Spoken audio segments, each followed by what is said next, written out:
ભગવાનનો રૂપાની ઘંટડી જેવો અવાજ સાંભળી અને પેલી દાસી શૈલેન્દ્રી ભગવાનમાં મોહી ગઈ અને રાજનું ચંદન એને ભગવાનને આપી દીધું.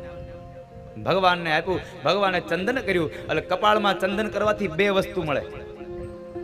ચંદન કરવાથી શીતળતા મળે અને ચંદન કરવાથી માણસને સૌંદર્યતા મળે છે. શીતળતા અને સૌંદર્યતા બે મળી. એટલે એ જ સમયે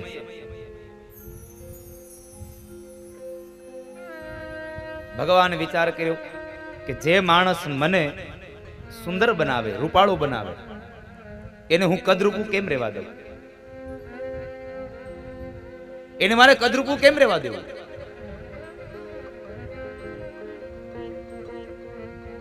અને એ સમયે ભગવાને શું કર્યું?